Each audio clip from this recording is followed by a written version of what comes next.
RMC, Apolline Matin.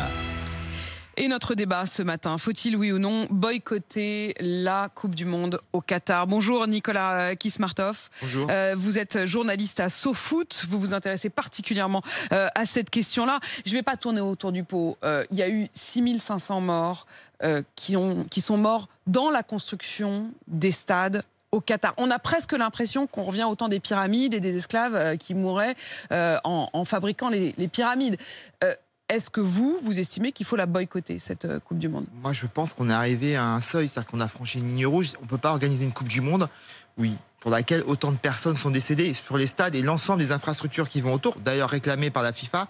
Donc, est-ce qu'on peut accepter que pour l'organisation de l'événement en lui-même, on n'est même plus sur le jugement de valeur sur le régime ou etc., les implications diplomatiques, sur l'organisation de l'événement lui-même, est-ce qu'on peut accepter qu'une Coupe du Monde se déroule après autant de morts? Est-ce qu'on doit, pour jouer au football, faire mourir autant de personnes? Donc bien au-delà de la question qui se posait déjà depuis quelque temps, du parti au Qatar, du respect des droits de l'homme, de la question aussi du respect des femmes. Toutes ces questions-là, à la limite de l'écologie, toutes ces questions-là, à la limite, on en parlait, mais elles n'avaient pas provoqué, d'ailleurs c'est assez étonnant, un réveil à ce point. Là, l'idée du boycott, elle commence à germer. Est-ce qu'elle pourrait aboutir, au-delà de ce que vous souhaitez? Non, parce que je vois aucun État et aucune fédération d'équipes qualifiées décider de boycotter la Coupe du Monde au Qatar. D'ailleurs, par exemple, pour ce qui est le cas de la France, Noël Le Graët, qui a été réélu à la tête de la FFF, l'a clairement indiqué. Le gouvernement français n'a jamais rien dit à ce propos, et d'ailleurs, je ne pense pas qu'il ait même à l'idée de le faire. Non, il n'y aura pas de boycott. Il y aura éventuellement des prises de conscience ou des prises de parole un peu, entre guillemets, citoyennes, ou des équipes qui porteront des t-shirts. Ça s'arrêtera là. Voilà, c'est trop important pour le football, une Coupe du Monde.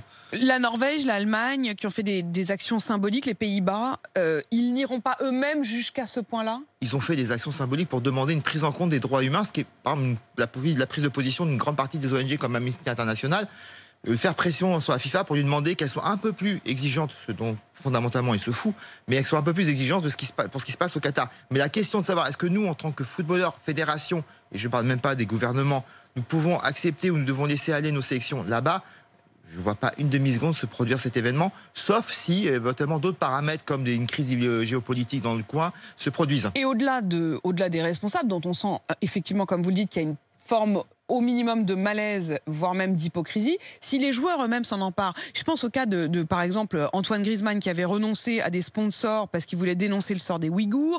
Il y a eu récemment des prises de position des joueurs. Est-ce que ça pourrait venir des joueurs eux-mêmes? C'est souhaitable. Maintenant, je les vois mal aller sur ce terrain-là pour plusieurs raisons. La première, c'est qu'une Coupe du Monde, c'est très important pour eux. Une Coupe du Monde, il faut être réaliste, ça a de la valeur marchande parce que ça les valorise au niveau du mercato ou sur ce qu'ils représentent en tant que footballeurs. Et dernier point, par exemple, prenez quelqu'un comme Kylian Mbappé qui avait eu des prises de position assez intelligentes sur la question des violences policières. Il joue au Paris Saint-Germain qui appartient au Qatar. Donc à un moment, il y a des contradictions qui vont entrer très fortement en ligne de compte. Et enfin, en dernier point, ça voudrait dire que ces joueurs aient la conscience très vive de ce qui se passe, de ce qui se produit, et qu'ils ont une responsabilité de cet ordre-là. Et moi, je rappelle que la responsabilité, elle tombe d'abord sur la fédération et sur nos gouvernements.